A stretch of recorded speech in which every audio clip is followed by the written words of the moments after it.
What's this gospel conversation about?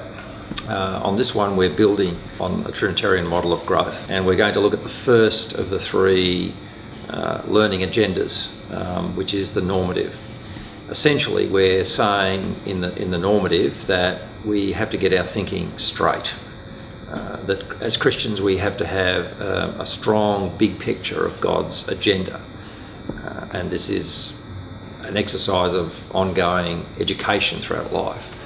And that's a subset of a stronger point, that people who are very influential, people who are leaders, always work out of a strong ethos. They have a strong sense of direction, a strong sense of vision. They're not encumbered in detail. They have a really powerful animating sense of the light on the hill.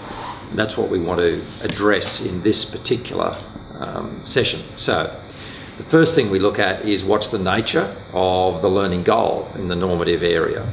And the answer to that, in a sense, is simple.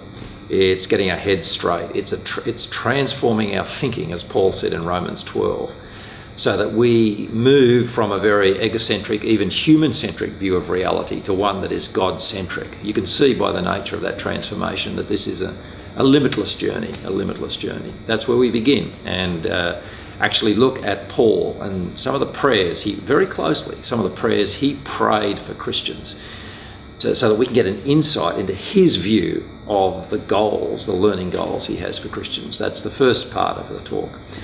The second part of the talk then looks at the nature of governance, because the whole normative perspective essentially is about governance. That's what a norm does. It governs and creates order. Human beings have struggled over this throughout the centuries, and between two great paradoxes. On the one hand, chaos. On the other hand, control. Neither of those are attractive, and is there a middle ground? That's the question we ask in this particular section. Is there a middle ground? Is there a gorgeous sweet spot? And we say yes, there is. And it's actually the sweet spot of Christological coherence. So that's second section.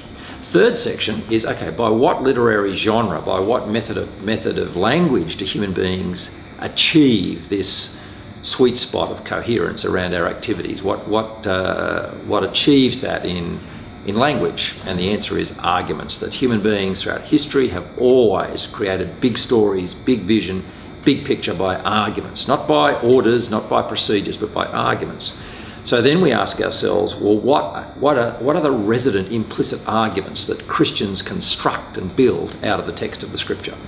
And we look at the traditional resident implicit evangelical argument that we think is limited, actually, and narrowing. And we look at the four spiritual laws, very famous Christian schematic, and we turn that and say, well, what's the argument that's hidden in behind the four spiritual laws? And we see that whilst it's got a fair amount of truth in it, it's fundamentally limited and limiting. And then we say, okay, if that's limiting, what's a stronger argument? What's a stronger framework?